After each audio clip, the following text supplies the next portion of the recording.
Hello दोस्तों, सभी को गुड मॉर्निंग। और आशा करते हैं कि आप लोग अच्छे होंगे और आप सभी ने बीएड करने के लिए सोच रहे होंगे।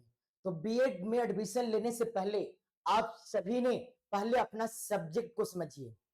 पहले अपना सब्जेक्ट को समझिए कि कौन से सब्जेक्ट आपका होना चाहिए। अगर कौन से सब्जेक्ट से आप ग्रेजुएशन किए होंगे तो आप कौन से सब्जेक्ट का टीचर बनिएगा। क्योंकि अगर सब्जेक्ट के बारे में मालूम नहीं होगी तो आप कभी भी बीपीएससी टीचर नहीं बन पाओगे। पता है क्यों? बहुत सारे लोग ऐसे हैं जिनको सब्जेक्ट के बारे में मालूम नहीं था और बीएड कर लिए थे, आज भी वो झोला टांग रहे हैं। तो इससे आप लोगों ने बचना चाहते हो तो ये वीडियो को लास्ट तक जरूर देखिएगा। सबसे पहले आपको सब्जेक्ट के ऊपर पकड़ होना चाहिए, उसके बाद ही आप लोगों ने बीएड में जाकर के एडमिशन लीजिए, अन्यथा आपका 2 लाख 2.5 लाख रुपया बर्बाद चली जाएगी। चलिएगा, आप लोगों ने इस वीडियो को लास्ट तक जरूर देखिएगा। यहाँ पे हेडिंग क्या डाला गया है, बीएड से बीपीएससी टीचर कैसे बने, व्हाट। तो यही पॉइंट को आप सभी को समझना है कि बीएड से बीपीएससी टीचर कैसे बनोगे, कौन से सब्जेक्ट आपका ग्रेजुएशन में होना चाहिए, तो कौन से सब्जेक्ट का आप बीपीएससी टीचर बन पाओगे। तो सबसे पहले हम लोगों ने ये जानेंगे कि 6 to 8 टीचर कैसे बनोगे। क्या समझना आप सबको? 6 to 8 टीचर कैसे बनना है। देखिएगा, इसके बनने के लिए आपको क्या क्या करना पड़ेगा, आप सभी को समझना है। 6 to 8 टीचर बनने के लिए आपको ग्रेजुएशन में क्या होना चाहिए? मैथ। क्या? समझिएगा, ग्रेजुएशन में क्या होना चाहिए? मैथ या तो साइंस होना चाहिए। क्या होना चाहिए? साइंस होना चाहिए। अब आपको यह समझना है कि साइंस में कौन कौन सब्जेक्ट होना चाहिए। तो साइंस में आपका फिजिक्स होना चाहिए, है ना, केमिस्ट्री होना चाहिए, या तो आपका बायो होना चाहिए। अगर आपका फिजिक्स, केमिस्ट्री और बायो ये तीनों में से कोई एक भी सब्जेक्ट है और इसके साथ आपका मैथ भी है, तो कहा जाए ये 4 सब्जेक्ट में से कोई एक सब्जेक्ट है तो आप बीपीएससी टीचर 6 to 8 के लिए बन सकते हो। बात समझ में आया?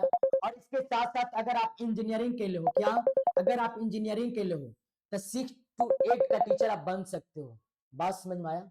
सेकंड पॉइंट चलोगे, यहाँ सोशल साइंस का टीचर कैसे बनोगे। आपका ग्रेजुएशन में कौन से सब्जेक्ट होना चाहिए कि सोशल साइंस का टीचर बनोगे 6 to 8 में। बात समझ में आया? तो ग्रेजुएशन में आपका होना चाहिए इतिहास ऑनर्स पेपर, या तो भूगोल होना चाहिए, या तो नागरिक होना चाहिए, या तो इकोनॉमिक्स होना चाहिए। ये 4 सब्जेक्ट में से कोई आपका एक सब्जेक्ट होना चाहिए तो आप सामाजिक विज्ञान का टीचर बन सकते हो। किसके लिए? 6 to 8 के लिए। किसके लिए? 6 to 8 के लिए सामाजिक विज्ञान के टीचर कब बनोगे? आपके पास ग्रेजुएशन में इतिहास होना चाहिए ऑनर्स पेपर, या तो भूगोल होना चाहिए, या तो नागरिक होना चाहिए, तो इकोनॉमिक्स होना चाहिए। ये 4 पेपर में से कोई एक पेपर आपको होना चाहिए। बात समझ में आया? चलिए, अगला आपको ग्रेजुएशन में क्या होना चाहिए? हिंदी होना चाहिए। अगर आप हिंदी से ग्रेजुएशन किए हो तो आप 6 to 8 टीचर बन सकते हो। बात समझ में आया? आप संस्कृत से ग्रेजुएशन किए हो तो आप 6 to 8 टीचर बन सकते हो। बात समझ में आया? अगर आप इंग्लिश से ग्रेजुएशन किए हो तो आप 6 to 8 टीचर बन सकते हो। यहां तक मुझे आशा नहीं, 100% विश्वास है कि आप लोगों ने समझ गए होंगे। तो 6 to 8 टीचर बनने के लिए आपको इतना होना बहुत जरूरी है। बात समझ में आया?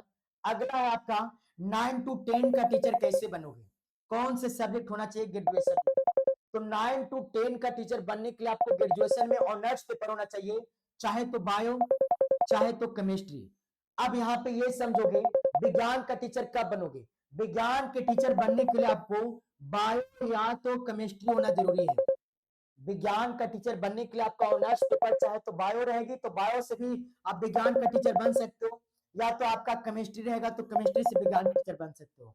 कब? जब आपका ग्रेजुएशन में ऑनर्स पेपर रहेगी तब। अगर ग्रेजुएशन में आपका ऑनर्स पेपर बायो है तो विज्ञान का टीचर बन जाओगे। अगर ऑनर्स पेपर आपका केमिस्ट्री है तो विज्ञान का टीचर बन जाओगे। बात समझ में आया? और केमिस्ट्री वाला के एक फायदा और है। एक फायदा और क्या है केमिस्ट्री वाला के? केमिस्ट्री वाला के एक फायदा और कि अगर ये ग्रेजुएशन में केमिस्ट्री ऑनर्स किए हैं तो ये विज्ञान का भी टीचर बन सकते हैं, या तो मैथ का भी टीचर बन सकते हैं। बात समझ में आया? इनको डबल फायदा है। अगर जो विद्यार्थी केमिस्ट्री से ग्रेजुएशन किए हैं तो और उनका ऑनर्स क्या है? केमिस्ट्री है, तो आपको होना चाहिए यहाँ पे दो डबल फायदा आपको कि आप मैथ का भी टीचर बन जाओगे और आप विज्ञान का भी टीचर बन जाओगे। बात समझ में आया? तो आपको यहाँ पे डबल फायदा किसके लिए? केमिस्ट्री वालों के लिए। और बायो वाला के लिए एक फायदा है, सिर्फ किसका टीचर बनेंगे? विज्ञान का टीचर बनेंगे। बात समझ में आया? अब देखेंगे मैथ का टीचर कौन कौन बन सकते हैं। मैथ का टीचर कौन कौन बन सकते हैं? जो ग्रेजुएशन अपना ऑनर्स पेपर में उनका है फिजिक्स। क्या है? ऑनर्स पेपर आपका फिजिक्स है, या तो मैथ है, या तो केमिस्ट्री है। ग्रेजुएशन में आपको ऑनर्स पेपर फिजिक्स है या तो मैथ है या तो केमिस्ट्री है, तो आप मैथ का टीचर बनोगे। किसका टीचर बनोगे? मैथ का टीचर बनोगे।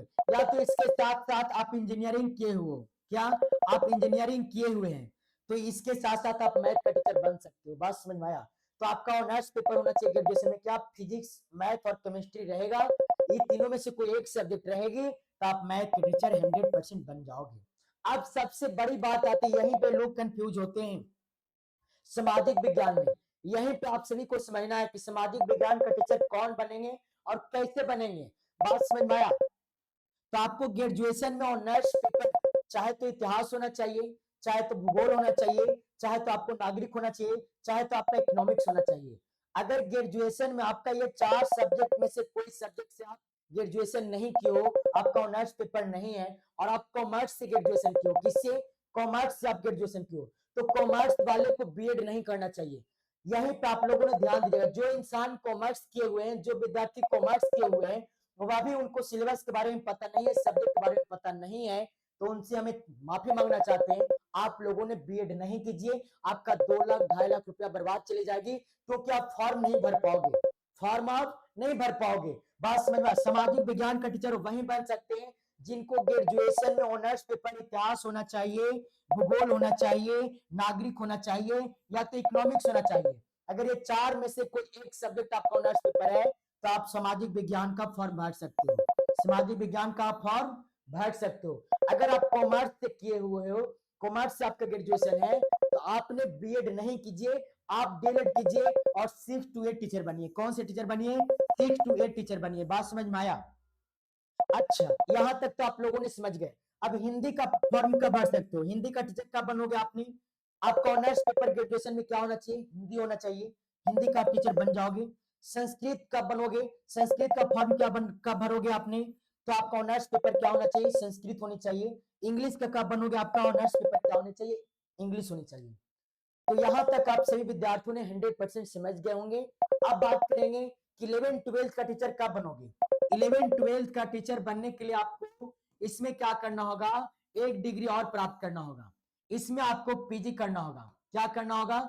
इसमें आपको, जो इंसान बीएड के साथ साथ पीजी का डिग्री लिए हुए है ना, वो 11 12 का टीचर बन सकते हैं। बात समझ में आया?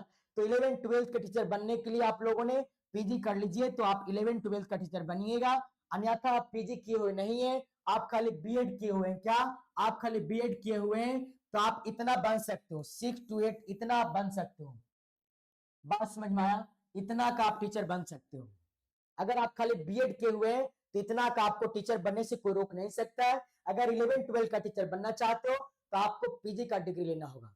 तो डियर्स, मुझे आशा नहीं बल्कि 100% विश्वास है कि ये वाला वीडियो आप सभी विद्यार्थियों को हेल्पफुल मिला होगा, मदद मिला होगा, आप लोग को सब्जेक्ट समझ में आ गया होगा। तो आप लोग इस चैनल को एक बार जरूर सब्सक्राइब कर लीजिए। आप लोग कमेंट में अपना राय जरूर दें, ये वीडियो आप सभी विद्यार्थियों के लिए कैसा लगा और आपको अगला वीडियो किस तरह का चाहिए, आप लोगों ने इतना कमेंट जरूर कीजिएगा।